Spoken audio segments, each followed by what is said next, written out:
don't know if everybody had a chance to see the e-blast from Rabbi Siegel regarding everything happening in Israel right now. And it is at 7:03, so I was hoping that we could take advantage of his suggestion to everybody stand if you're able, and to sing or say Hashkivenu. So I thought that we would do that together now. Hashkivenu Adonai Eloheinu l'shalom v'hamidenu malkeinu l'chaim. Hashkivenu Adonai Eloheinu l'shalom v'hamidenu malkeinu l'chaim.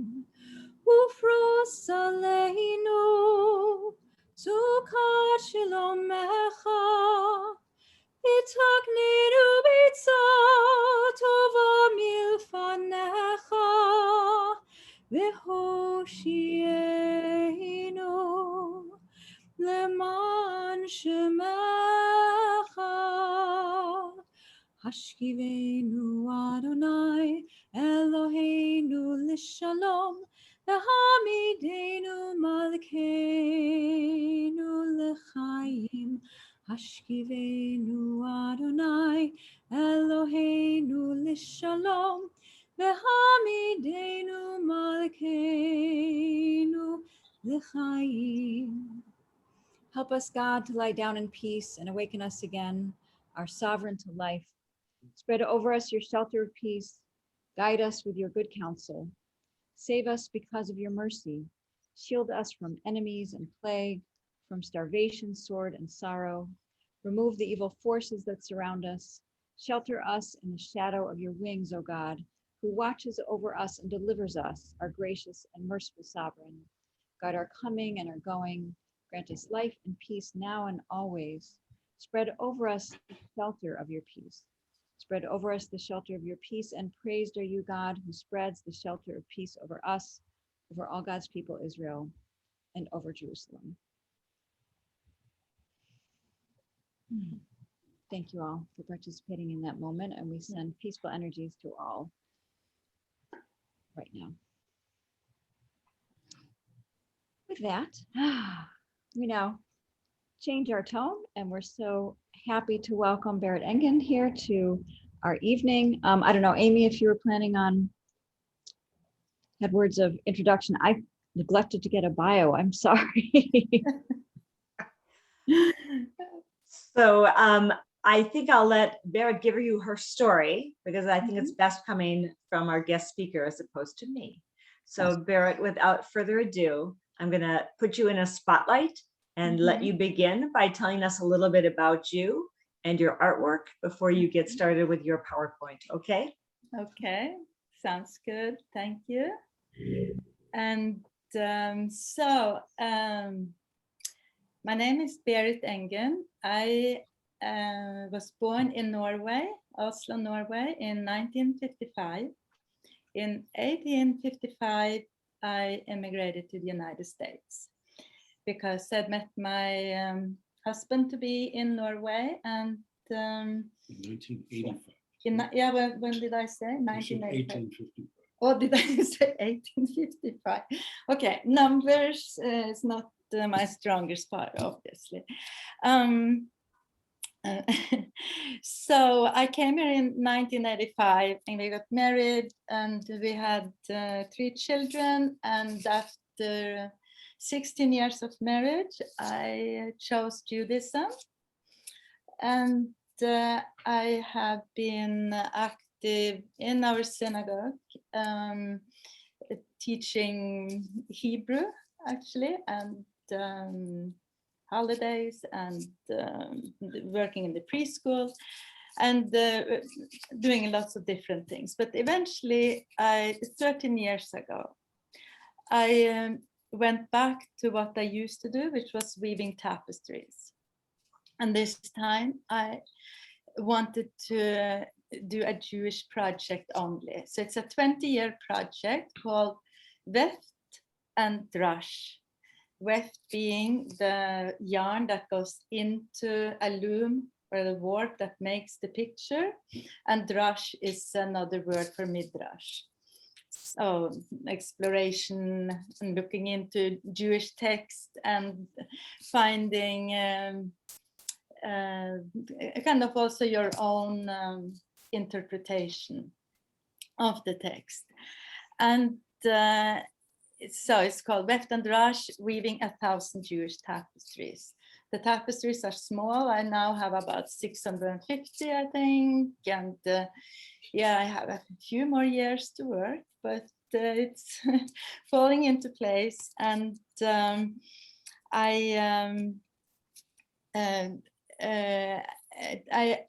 amazed by how much of my work is focused on biblical texts, which I love. And but I love so many things about Judaism, but it's really been more where my passion is. So I have woven to, the Torah and all the scrolls, and the Book of Ruth is one of them. And that's the one we're going to look at today. So I will share now the tapestries. My husband Steve is here helping me with the technicalities. So Pay no attention to the man behind the curtain. Okay.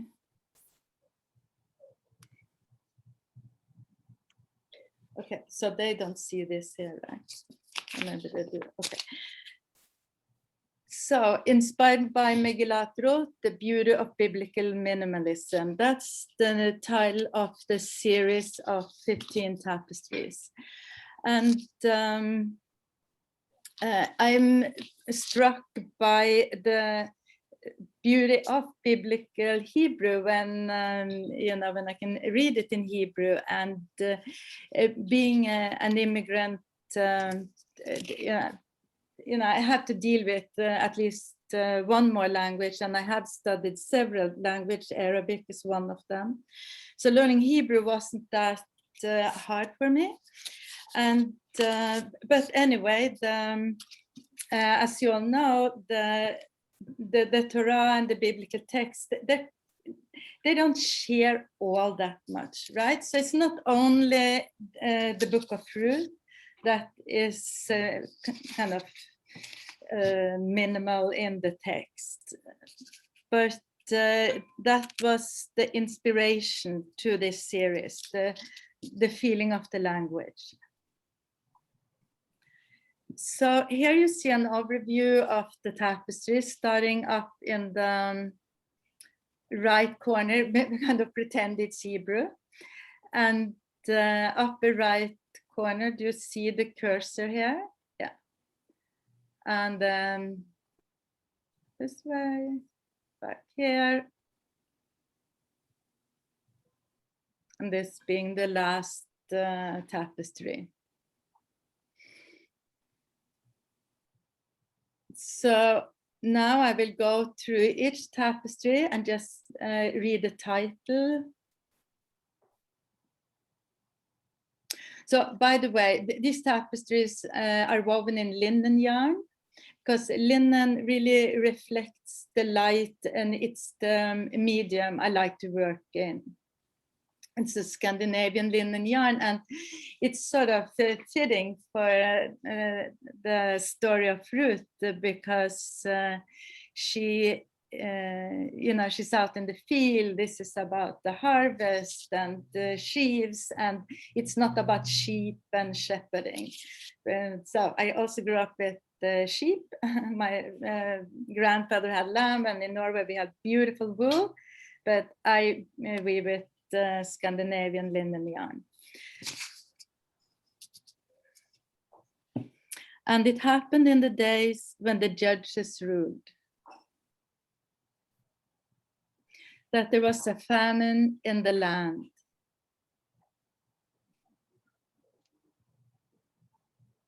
And they came to the plains of Moab, and they were there.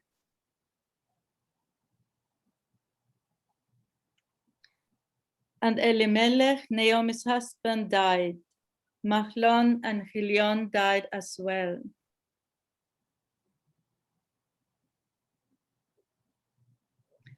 And Orpah kissed her mother-in-law farewell.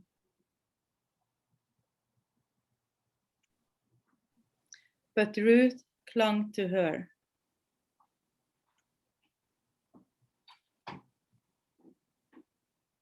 For wherever you go, I will go. Your people is my people.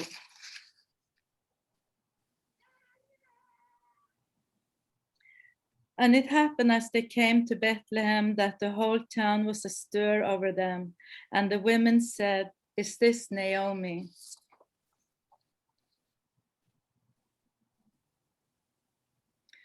And Ruth went and came and gleaned in the field behind the reapers.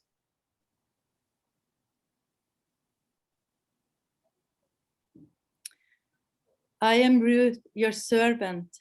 May you spread your garment over your servant.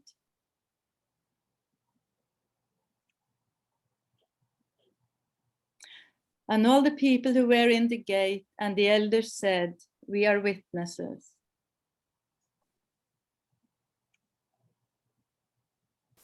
And Boaz took Ruth the Moabite, and she became his wife, and he came to bed with her.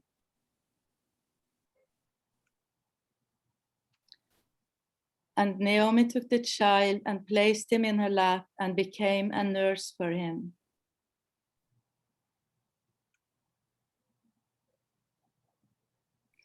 And this is the lineage of Peretz. Peretz begot Hezron, ...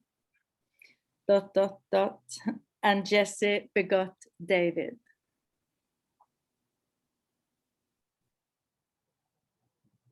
And now you can see the whole story again, and or the series, and how I chose minimal expressions, minimal number of colors. There are actually only 3 colors there. It's pink and a greenish yellow and a bluish, bluish pink, a bluish gray, and a greenish yellow. And then there are 2 darker shades of 2 of the colors. So now let's see. I'm gonna go back. Can I call you back in about an hour? I'm watching something. Fine. Did you have a question? Did anyone have? Okay. So now I thought I would look or talk a little bit about what I was thinking when I was making the tapestries. So in this one, and it happened in the days when the judges ruled, I just want to kind of see history far away. When you sort of you squint your eyes, there's something way in the distance. Of course, the colors are all reversed for distance because it's the bluish gray that should be in the yellow stripe if I wanted to make it distance, because that's the way colors work, right? Blue is a distant color, the yellowish green is a color that comes to us. But this is how I chose it. The colors don't mean anything in these tapestries. I have only 3, and they have, each color has to just serve different functions. So, so this was then when the judges ruled, and that was the time when everyone did what he wanted to. There was no king in Israel. It was a time that ended in anarchy. It was the judges were tribal chieftains, and there was lots of not very good things happening, and good things that were not done. So it was constantly kind of God putting us in the right place, helping us out, and then we're going astray again. But it places the book in a specific time. And there was a famine in the land, and here the land, the background is in 2 colors. In all the other tapestries, it's the shape that I've chosen that will be in 2 colors on one background. The background is in 2 colors because the background was complex and with rivalry, and then comes this famine, and the famine hits everyone, rich and poor, and this tribe and that tribe. It doesn't know any boundaries. And as I was weaving these tapestries, it was in a time of people fleeing many places around in the world due to famine and also other problems. And so in this tapestry, I chose a dark version of the bluish gray to just emphasize the difficulties of emigration and immigration. And they came to the plains of Moab, and they were there. And Moab was enemy territory. The Jews were not allowed to interact with the Moabites, not have sexual relations with them, of course, not marry. And that goes all the way back to Genesis, to the story of Lot, and they were enemies. But it's a famine, and what happens when we have famine? Things get just tossed around. And Elimelech, Naomi's husband, died, and Mahlon and Kilion died as well. And then left, we have 3 women standing. The other sort of floats down to Sheol. And here we learn their names. In the beginning, then they were nameless. They're just referred to as a man with a husband and 2 sons.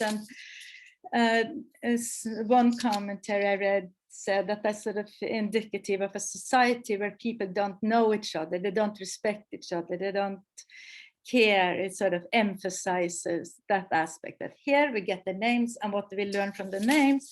Well, Elimelech, that's a nice name. My God is a king, so it doesn't really say anything about his attributes, so he sort of has the right philosophy. But then Mahlon and Kilion means sickly, what is it? Sickling and ailing.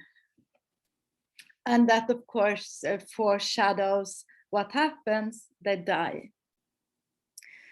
And then Orpah kissed her mother-in-law farewell, and sort of, I'm thinking here that Orpah is here sort of the pink floating out of the tapestry, and you have the 2 other women, Ruth and Naomi, returning to Bethlehem,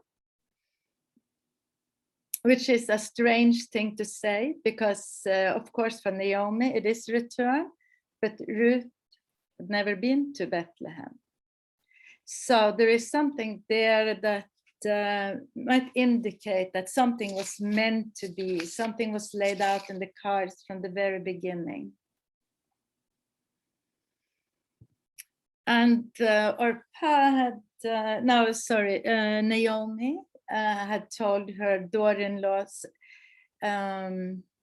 okay, I forgot to say this, but I also assume that the story is kind of familiar, but of course the 2 sons, Mahlon and Kilion, they married 2 Moabite women, and that was Ruth and Orpah.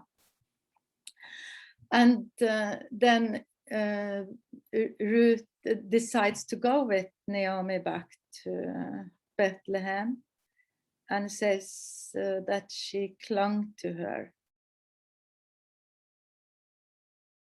So this is maybe the second most famous line in this story. This is for wherever you go, I will go. Your people is my people. So Ruth being the first one to have chosen Judaism, being a Jew by choice, that's what's stated here. Of course, there was a conversion at the time, but not there was no formal conversion. There were no ritual. There was no statement. People did marry into each other tribes. But Ruth was the first one who declared that she wanted to be one of the people, the Jewish people. So yeah, I needed something different, and I chose here also a darker version of the pink. I wanted the tapestry to stand out. And so what I kind of see here is Naomi being the darker shade up to the left. And then comes Ruth, and it is like a bridal veil that, what do you call it, train? Train, yeah, a train.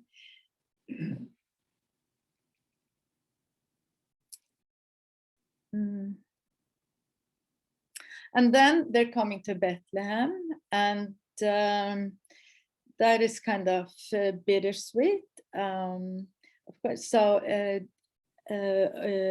Naomi has returned, and she says also a famous line that call the women didn't recognize her first, and says, "This Naomi," and she says, "Don't call me Naomi anymore," which means pleasant. Call me bitter. Call me Mara. I left full and I came back empty. They completely ignore Ruth. Ruth is not mentioned here. And I find it very interesting reading two different takes on this story. One is Robert Alter, the well-known translator of biblical text and commentator, who claims that the story of Ruth is really very nice and pleasant story, and everything is good, and even the bad people aren't that bad.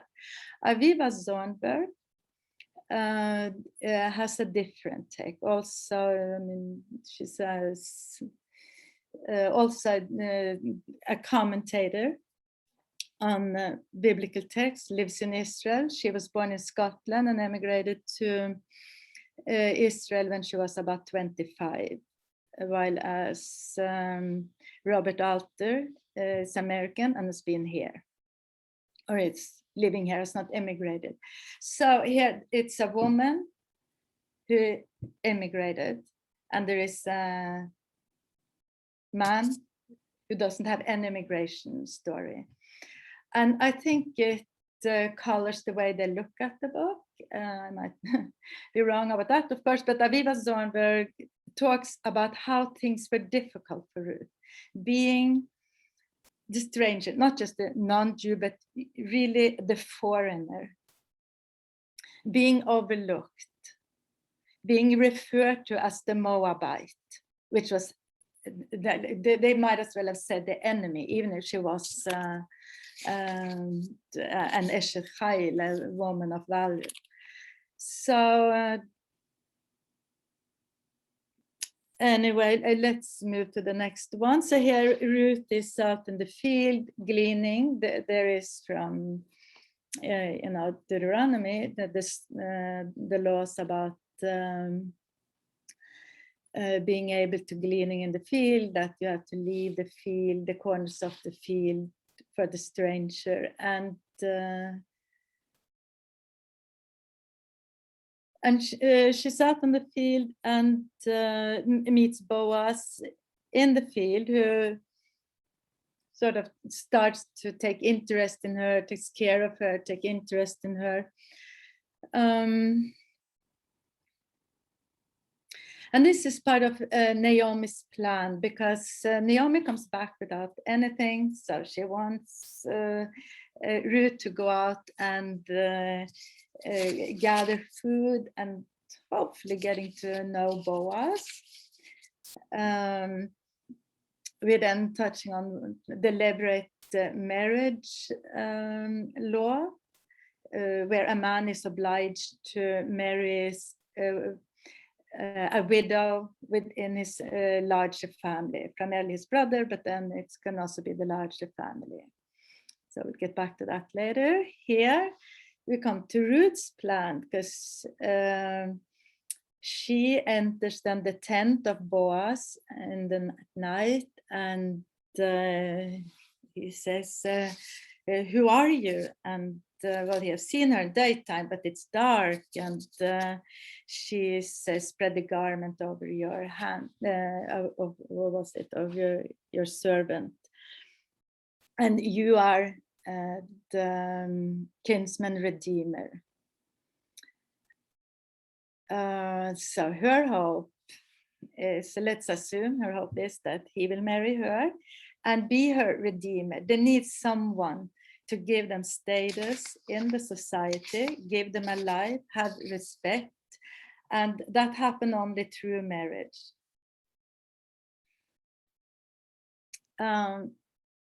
So the big question here is, of course, did they have sex that night? There's a lot of commentaries about that, and we don't really know, and I think that's just as fine. And the text is minimal, doesn't really indicate. It's up to us, but it does have some good outcome. He wants to marry her, but he has to go to the gate, to the city gates, and consult with the elderly, because there is another man in line to marry her first, one who is closer in relationship. And of course, not to Ruth, but to Naomi. This all happens through Naomi, and Naomi is, although widowed as well, she's not the widow to marry. It's Ruth who will marry. So somehow there is some overlapping in the story here of traditions and laws and rules, and it works out beautifully in the end. It does. But here they come to the city gate, and the elderly,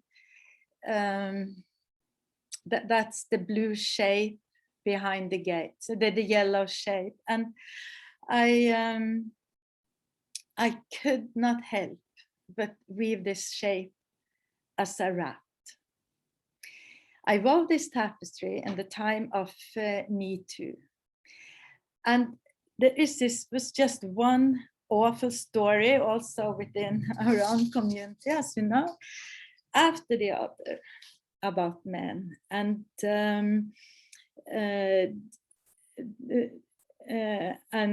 sexual abuse, and this idea that the elderly men are sitting there deciding the future of this woman.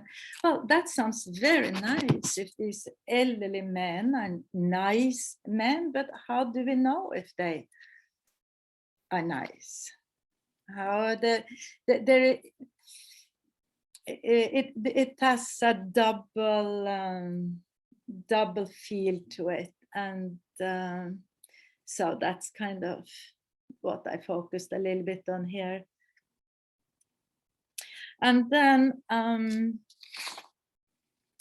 and Boaz took Ruth, so he got the permission to marry her. The other relative didn't want to marry Ruth, and Boaz took Ruth the Moabite, and she became his wife, and he came to bed with her.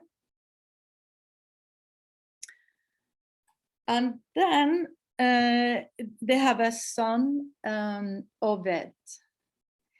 But Ruth is not mentioned. Naomi took the child and placed him in her lap and became a nurse for him. And everyone is so happy on behalf of Naomi, because now she has a descendant, even if her son, Machlon, who married Ruth, is not the father. And Ruth has disappeared from the picture. And this is the lineage of Peretz. Peretz begot Hezron, ...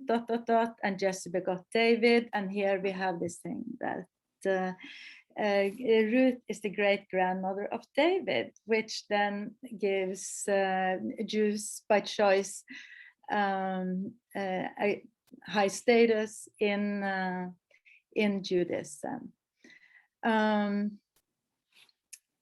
will now there's much more to talk about here. I should ask about time. How much time we have? Let's see. What time is it? 7:30. Yeah. So can I talk a little more? Would you like to sing now, Liz? Just so everybody knows, the plan is that we're going to go through the tapestries one more time, and I'm going to chant the Sukeem to which they're attached. But I think it might be nice to actually, I don't know if there's some Q&A about the tapestries or Berit's process. Like I have a question that I'd like to ask you, and maybe then round it up at the end with like a reviewing. And is that okay? What do you think? Yeah, sounds good. Okay. Yeah, yeah. If it may be so bold, can I ask? I'll ask a question. Yeah. And actually, could we take it off the screen share for a moment, just so we can? Yeah. Great. How do you choose which Sukeem you're going to create into a weaving? Yeah. So when I started this series, I had almost finished a series about Joseph and that story. I have about 90 tapestries in that series, and I chose verses that carry the narrative. It is a longer story. When I then started with Ruth, I knew I couldn't do 100 tapestries on Ruth. It's also a shorter book, but still, I started with the one and Ruth clung to her. And that just set the stage for the series in terms of colors and shape and image and the way I wanted it abstract. And then I picked here and there. I again sort of what carries the story forward. And there is one tapestry I will show later that I've added to the story about Ruth being a stranger, because I felt I really needed it. So I then go back and forth and I look at the text. So I know the text, but I don't know it in detail. I go back and forth and I listen and I study, and and then some verses just speak to me more as, oh, here I should weave a tapestry. Does that make sense? So I kind of want the whole story, but I've ended it at 15 tapestries. How long does it take you to create one tapestry? I need about 5 days to finish from beginning to end, and that is the weaving, and then all the afterwork, tying the threads, the knots, straightening out small uneven things that I want to get fixed. So yeah, 5 to 6 days.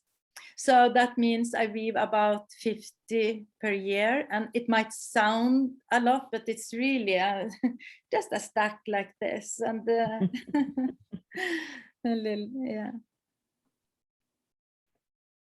If anyone has a question, feel free to either type it in the chat or unmute yourself and just go ahead and ask the question. I just unmuted. Oh, there is. I was just going to ask how big they are.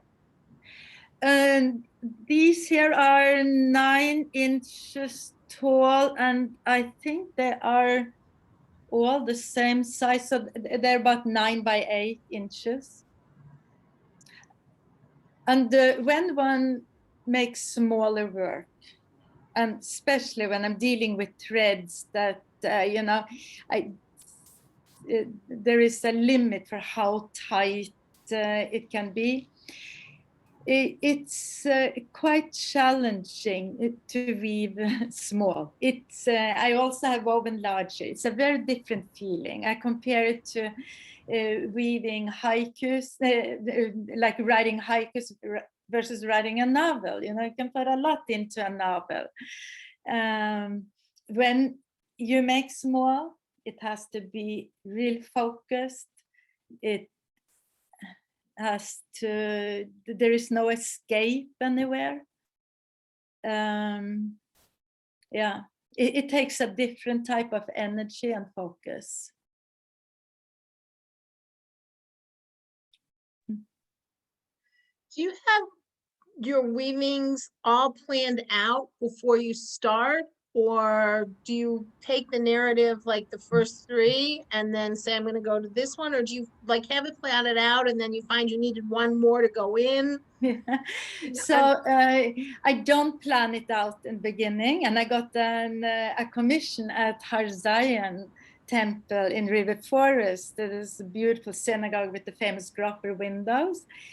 And they want me to weave 10 pieces on the Sinai story.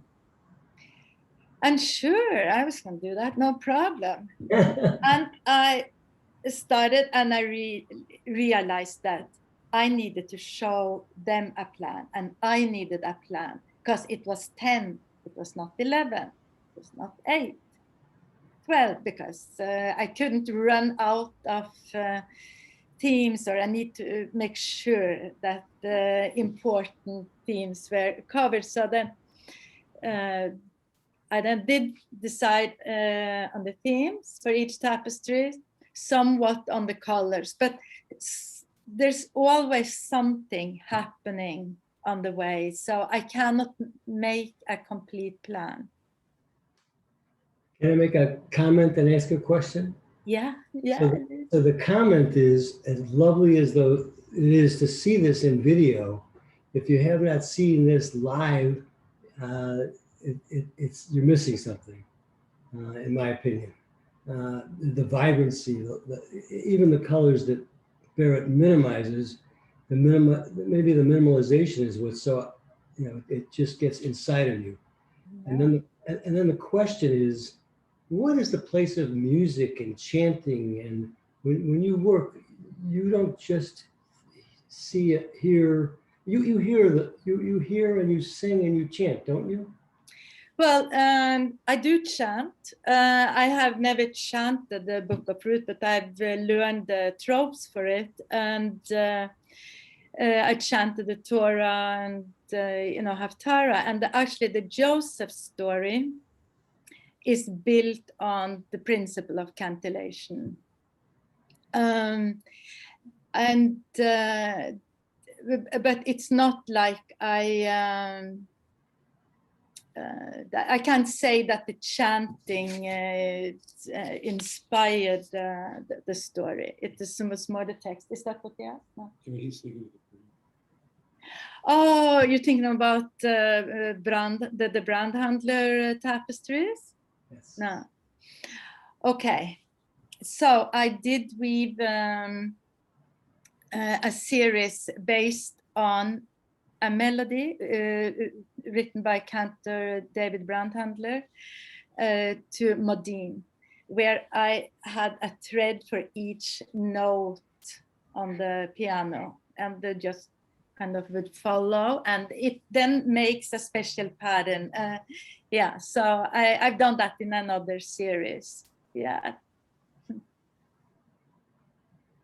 Should I look in the chat?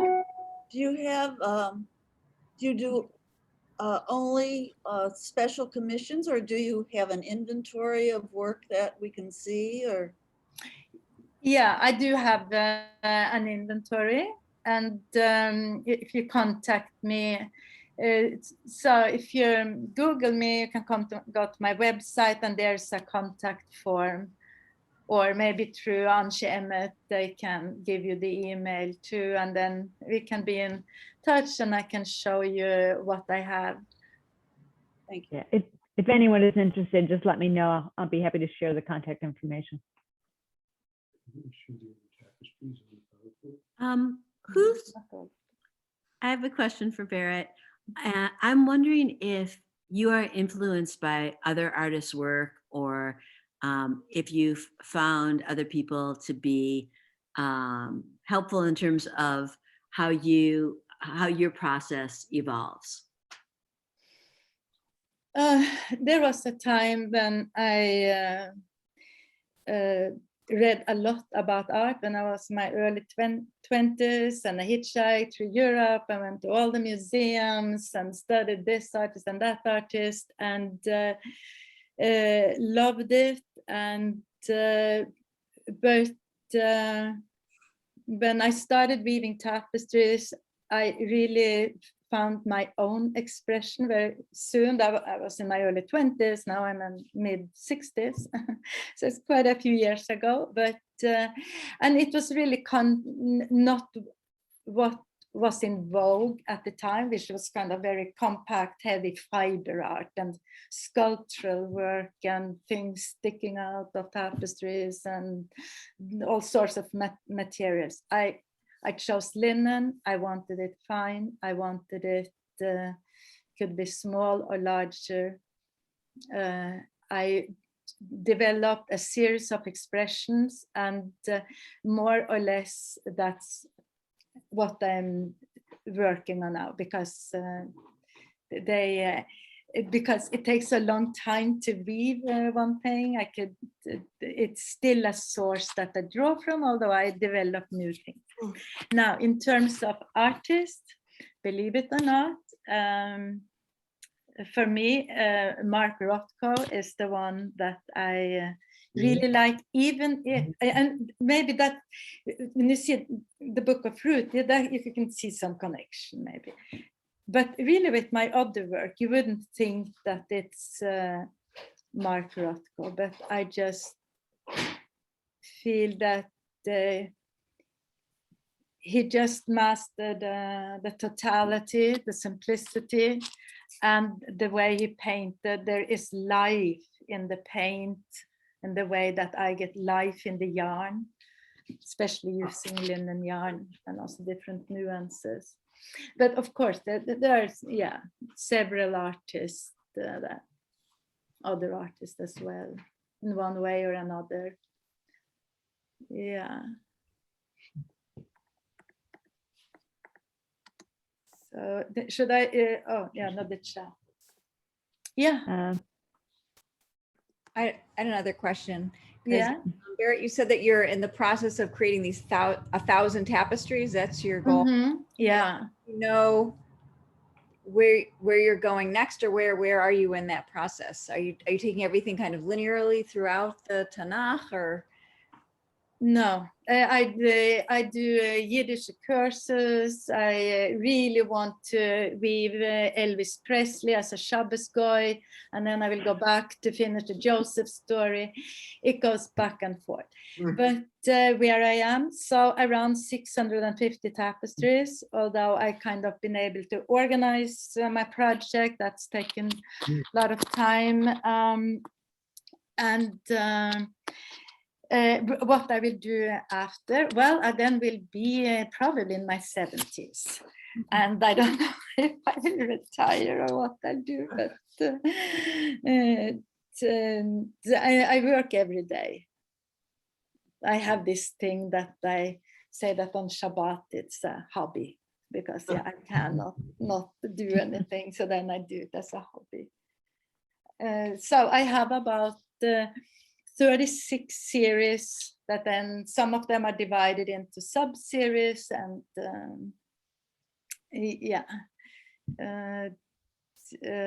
so that's something that also you can see on the website. In the menu bar, all the series comes up. Yeah. Yes, Cynthia. Hi. Hi. I find your tapestries very beautiful, but if you hadn't told the story, the biblical story, I would not have understood them. But from an artistic way, they're very appealing. But the story was very obscure for me to Will you follow. give a snap? Mhm. Oh, Maybe it's just So- me. Yeah. So I think the problem with abstract art is that one thing can mean the one thing and the opposite, right? It's so I kind of the standard I go by is that each tapestry has to be good, or I have to be able to stand by each individual tapestry. In terms of it. Yeah, showing clearly. Some of my work is more figurative. If you go to my website and see the Joseph story, there you can see people. They don't have hands, but they have the garment and a head. Have a Torah story that is all based on hands and how people relate to each other using their hands, and yeah, so definitely more figurative. This one is quite abstract, and I agree with you. You can't really see the story. Maybe the Ruth clung to her. I think there is maybe something that one feels right away. But yeah, any other questions? I think, Liz, why don't you continue with your part of it, please? Yeah, so Berit, why don't you put the tapestries up again? And it was Cynthia, thank you, sort of brought us back around to the story and talking about the story. And now that we were introduced to it, we've sort of processed a little, and now we'll see them again, and I'll chant the Sukeem, the sentences that go with each of the tapestries. Yeah. Just by way of introduction, so the music that's used for Ruth is music, melodies for the cantillation that's only used for three Megillot, three of our parts of our Tanakh, which is Ruth, the Song of Songs, Shir Shirim, and Kohelet Ecclesiastes. Each of those Megillot is affiliated with one of the Shlosh Regalim, one of the three pilgrimage festivals. So it's a very lyrical and pretty trope system. Liz, the one verse, let's see which one is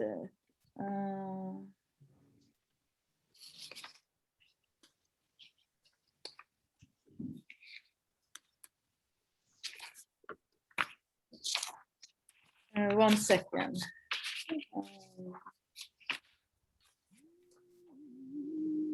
Okay, it's verse chapter 2, verse 10. That one, that tapestry is not up in the series. Okay. Okay. But here you can start if you happen to chant it. It's okay, but I'll look at the screen and make sure I'm going along with what's on the screen. Okay, good. So then should I click on the tapestry and then you chant? Yeah. Okay. Perfect. Okay, so here we go. Chapter 1, verse 1. Vayhi imei shifot hashoftim vayirav ba'aretz vayelech ish mi beit lechem Yehuda lagur biste Moav uvishto shnei banav. Oh, okay. That was part of that verse. Yeah. Sorry. That's okay. V'shem ha'ish Elimelech v'shem ishto Naomi v'shem shnei banav Machlon v'chilyon Efratim v'beit Lechem Yehuda ve'avoste Moav v'yiyu sham.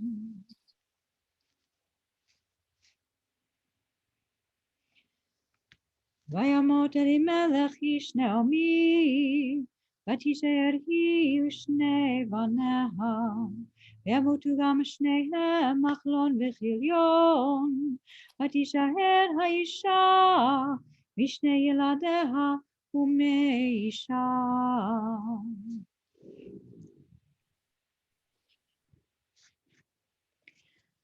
ותישאנה קולן, ותבכנה עוד, ותשק עורפה לחמותה, ורות דבקה בו.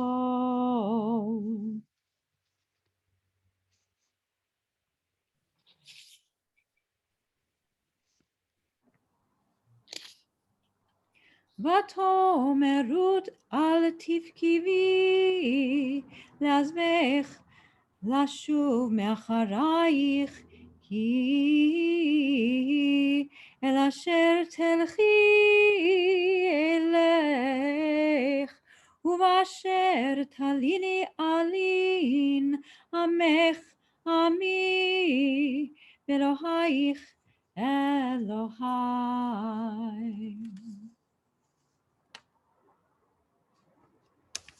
ותלכי שתיהם עד בואנה בית לחם, ויהי כבואנה בית לחם, ותהום כל העיר עליהן, ותאמרנה הזאת נעמי.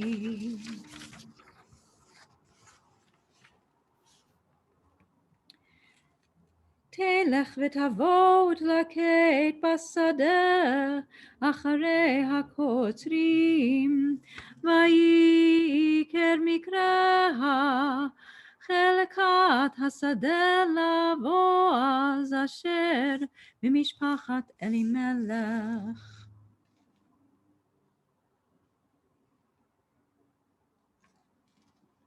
ויאמר מי את? ותאמר אנוכי רות אמתך, ופרסת כנפיך על אמתך, כי גואל אתה.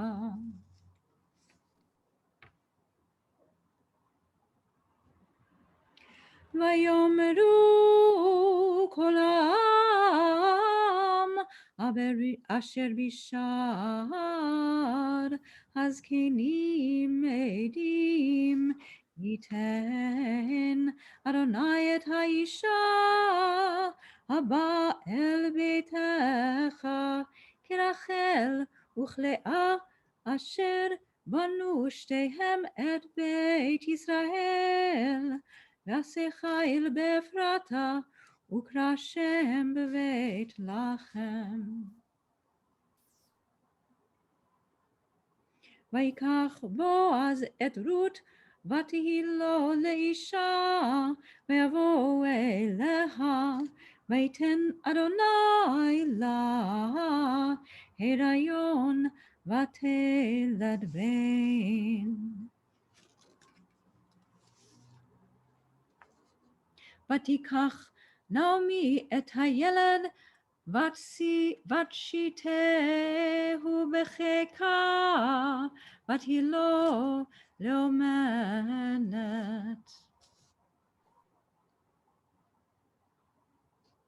ואלה תולדות פרץ, פרץ הוליד את חצרון.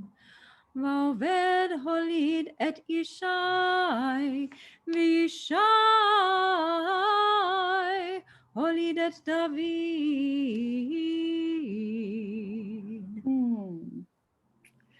Beautiful. Thank you. Well, only to go along with your beautiful tapestries, so try and make it come to life. Oh, it's a treat to hear you, and yeah.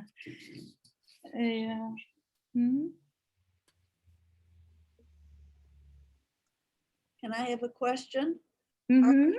Are each of those separate tapestries put together in some way to form a big hanging or not? No, They're each individually mounted on a book cloth, a linen cotton bookbinding cloth. I showed them in the first time I showed the tapestries when they saw it with the fringes was on this book cloth that makes the background, and mounted a tapestry. The total size is about 18 inches tall, 15 inches wide, and then they hung separately. This is a series that I showed at Oak Park Public Library, but it was right as COVID started. So instead of 1 month, it was up for only 10 days. And yeah, they're all individual, but it's a series that I will not split up. I sell the whole series only. Even show the whole series, but they're hung separately. Yes, yeah. Very beautiful. Thank you. Thank you. I don't know if you saw, there was one tapestry that I skipped that I thought I would get back to. So let's see now. So let's see. Okay, we're just going. Oh, yeah. So here you see the book cloth, right? Now, this one is when I am a foreigner. So this is the last tapestry that I added after I was done with the series. And you can see this tapestry looks differently. It's just a photo made by me on my cell phone. So it comes out differently. All the others are shot by a professional art photographer.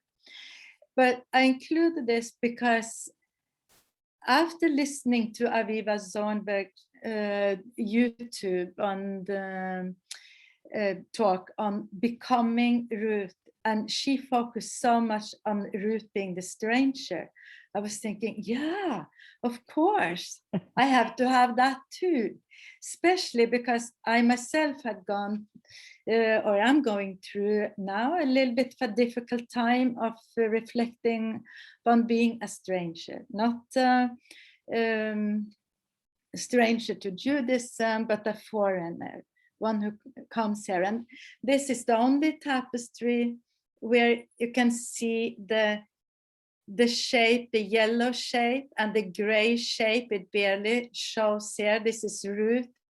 This is the tribe, her new people. And it's the only tapestries where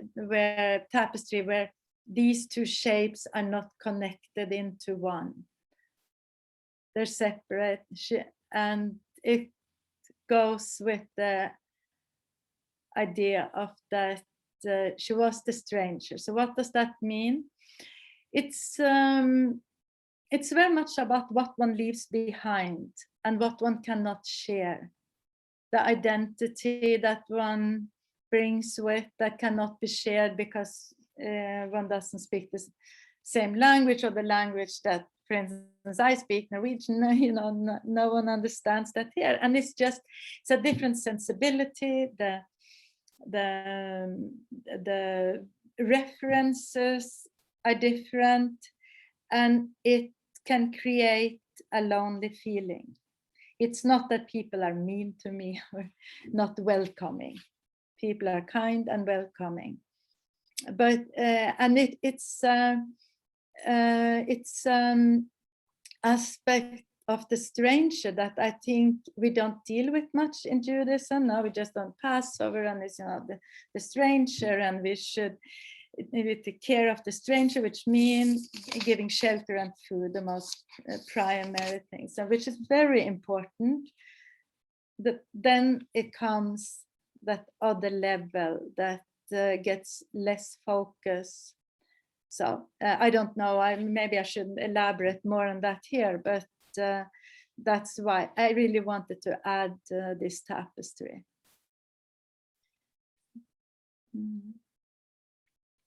Well, thank you very much, Berit. It was fascinating to hear you talk about your tapestries, and they're beautiful. And to Canterbury, as usual, your voice provides some much needed comfort as we read the words of the Book of Ruth before Shavuot begins. Bless you, Gabriella. A little sneezing going on there. But I thank everybody for being here tonight. And if anybody's interested in learning more, just please let me know. I'll be happy to share information. And thank you. Thank you all for being here. And have a good night and Chag Sameach. Thank you. Thank you. you. Thank you to everyone. Thank you so Night. much. This was wonderful. Good night. Night. Bye. Good night. Thank you very much. You all. Thank Sign up for you. in-person services. Come on, Shavuot. Or come on Shabbos. There's still some room. Yeah. Good night, everybody. Bye. Yeah, bye. Oh, how sweet.